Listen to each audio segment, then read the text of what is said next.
नमस्कार, welcome back to my channel. तो बच्चों, आज हम देखने वाले हैं अपना प्रिंसिपल ऑफ मैनेजमेंट का थर्ड पार्ट। चलिए बिना देर करते हुए हम स्टार्ट करते हैं अपने 14 प्रिंसिपल से 9th वाला जो है स्केलर चेन।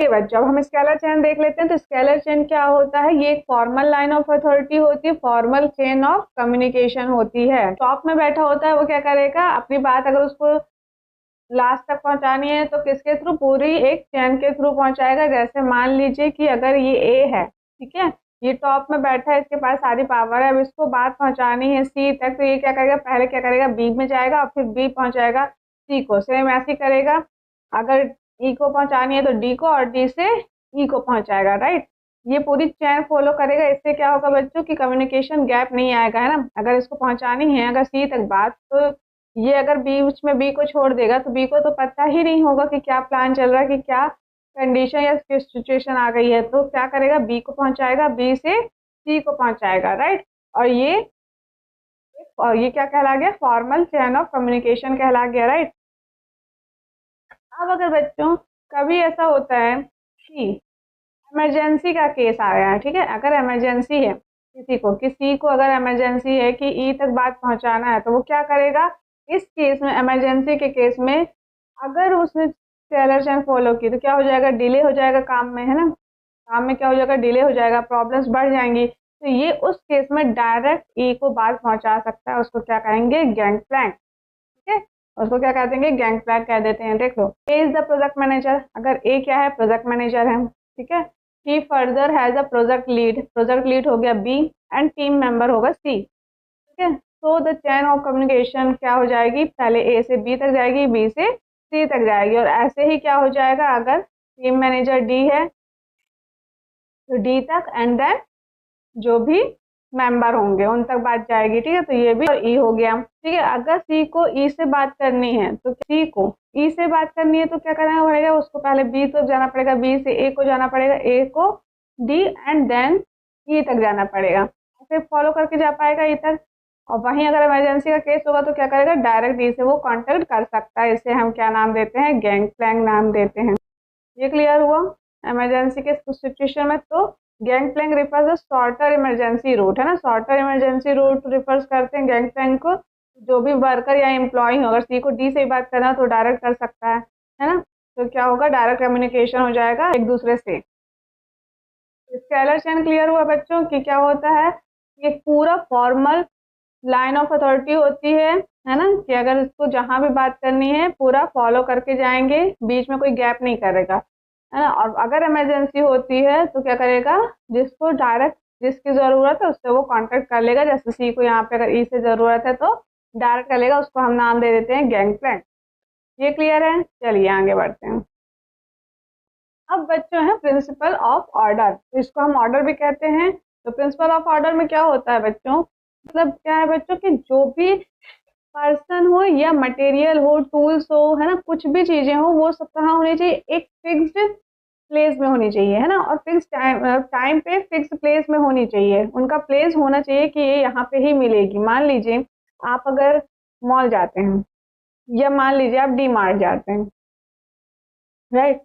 डी मार्ट में आपको पता है कि कॉस्मेटिक का एक अलग सेक्शन है, राइट, है ना। मसाले आपको एक अलग जगह मिलेंगे, राइट। ऑयल आपको एक अलग जगह मिलेगा। इनका एक फिक्स्ड क्या है? प्लेस है जहाँ पे आप जाते हैं और वहां से अपना आइटम पिक कर लेते हैं। तो ये क्या हो गया? आपका टाइम बचा, है ना। ये आपको ढूंढना नहीं पड़ा कि अब यहाँ अगर एक ही होता, अब यहीं पे सब होता तो आपको ढूंढने में टाइम लगता, राइट। अब अलग अलग कर दिया है, सबके सेक्शन अलग कर दिए, तो क्या किए? आप उस सेक्शन में गए, अपना सामान पिक किया और आ गए। अब मान लीजिए स्कूल की बात करते हैं हम, है ना। अब स्कूल बुक्स चाहिए तो आप कहाँ जाएंगे? लाइब्रेरी जाएंगे।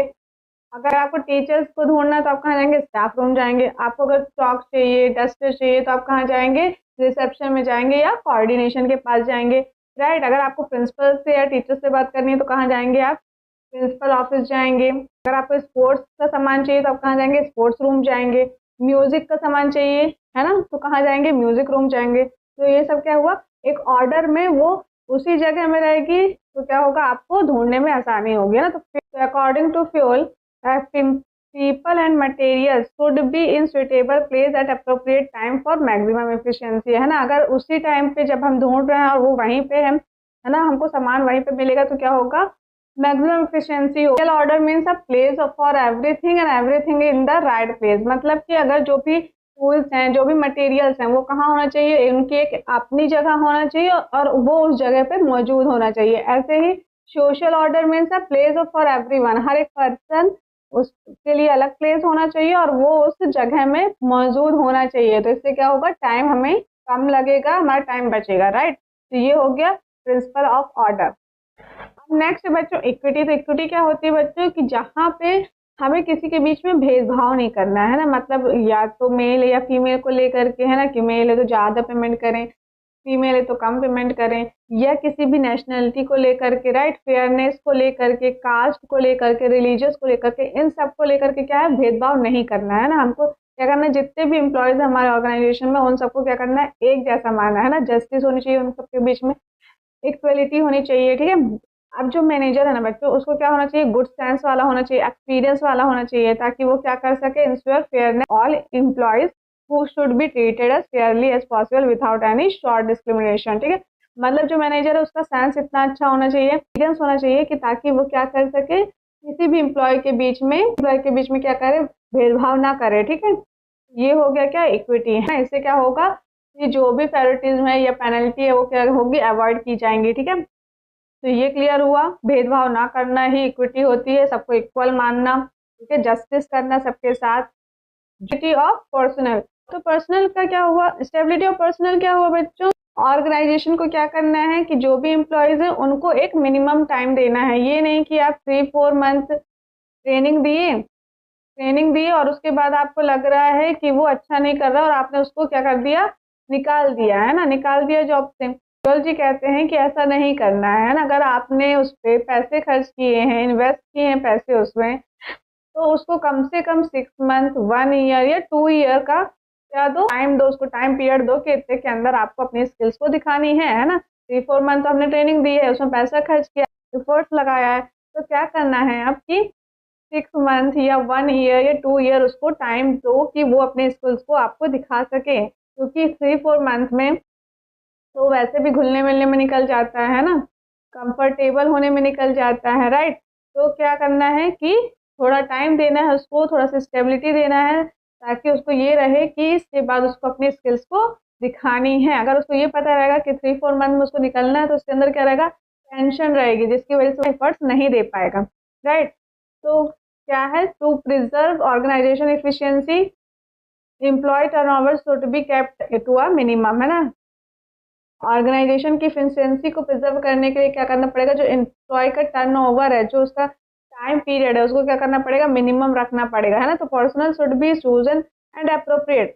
भाई आपको अगर एम्प्लॉय को चूज करना ही है ना, तो एक ऐसा लग रहा है कि इसको निकालना पड़ सकता है। मतलब फियोल जी क्या कहते हैं कि आप पहले से ही उस बंदे को ऐसे हायर करो कि वो आपके पोजीशन के लिए सुटेबल बैठे ना, उसका एक्सपीरियंस देखो, उसका टाइम पीरियड देखो, आपको जैसा चाहिए वो उसमें वो क्वालिटीज हों, ठीक है। तो ऐसे करके सिलेक्शन होगा तो क्या होगा, वो फिर जब आप उसको ट्रेनिंग देंगे तो वो अपनी स्किल्स को इम्प्रूव कर पाएगा, राइट। तो appointment after through selection process, एक सिलेक्शन प्रोसेस से अपॉइंट करो and chosen person should be retained for a certain amount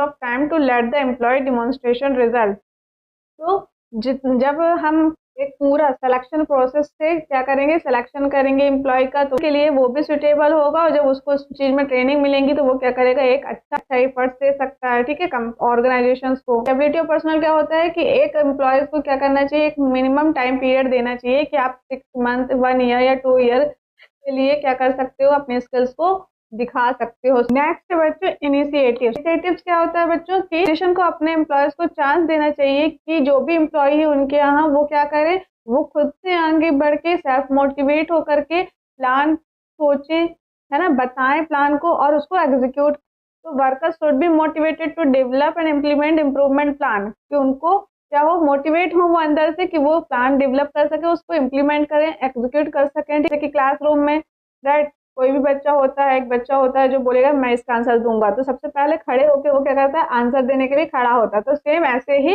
employees भी क्या करना चाहिए, अपने प्लान्स को बताना चाहिए, डिस्कस करना चाहिए एंड उसको एग्जीक्यूट करना चाहिए। अगर उन्होंने उसके प्लान को एग्जीक्यूट किया है और टाइम बच रहा हो या कंपनी को किसी भी तरह का फायदा हो रहा हो तो क्या करना चाहिए, उस एम्प्लॉय को और मोटिवेट करना चाहिए, है ना। मतलब या तो बोनस दे करके या कुछ सैलरीज को बढ़ा करके एक पहचान देनी चाहिए। तो इससे क्या होगा, वो और मोटिवेट होगा और नए नए आइडियाज ला के आपको देगा। राइट, ये हो गया इनिशिएटिव। अब हम चलते हैं बच्चों, लास्ट पॉइंट है फ्योल जी के प्रिंसिपल का 14th जो है spread the crop. Management should foster team spirit, unity and harmony among employees. तो बच्चों देखिए क्या होना चाहिए कि जो ऑर्गेनाइजेशन है ना, उसको क्या करना चाहिए, एक ये ऑर्गेनाइजेशन में जो मैनेजर है ना, तो मैनेजर को क्या करना चाहिए, टीम बिल्ड करनी चाहिए, है ना, टीम के साथ चलना चाहिए। ये नहीं कि एम्प्लॉयज में कंपटीशन लेकर आए, क्या करना चाहिए कि एम्प्लॉयज को साथ में रह करके काम करना सिखाना चाहिए। अब ये नहीं कि कोई एक इंसान में आप ज्यादा मेहरबान हो रहे हो तो वो अपने आप में कुछ भी नहीं कर पाएगा, है ना। बिना टीम के, बिना सब लोगों के मिल करके, बिना यूनिटी के वो कुछ भी नहीं कर पाएगा। तो सारे ही एम्प्लॉयज को क्या करना चाहिए, यूनिटी के साथ साथ मिलके काम करने के लिए मोटिवेट करना चाहिए और टीम बिल्ड करनी चाहिए, ठीक है। इससे क्या होगा, एफर्ट्स जो होंगे, ग्रुप ग्रुप एफर्ट जो होते हैं बच्चों, वो ऑर्गेनाइजेशन के लिए हेल्पफुल रहते हैं। राइट, मैनेजमेंट को क्या करना चाहिए कि टीम वर्क को बढ़ावा देना चाहिए, है ना, ब्रदरहुड वाली फीलिंग लानी चाहिए। राइट, और आई को हटा के वी वाला फॉर्मूला यूज करना चाहिए कि मैं कुछ नहीं होता, हम सब कर रहे हैं ना, हम लोग मिल के कर रहे हैं, तो ये वाला चीज यूज करनी चाहिए। तो ये हो गया क्या, एस्प्रेड द क्रॉप। तो यहाँ पे हमारा खत्म होता है फ्यूल्स के पूरे 14 प्रिंसिपल्स। हमें FW टेलर का करना है एंड टेक्निक्स करनी है। तो चलिए उन सबको हम नेक्स्ट वीडियो में कवर करेंगे और उसके बाद हमारा ये सेकेंड चैप्टर भी खत्म हो जाएगा। तो ये यहाँ तक आप अपना प्रिपेयर करके रखिएगा, नोट्स बना के रखिएगा। एंड अगर आपको ये वीडियो पसंद आई हो तो please like, subscribe and share करिएगा। Thank you.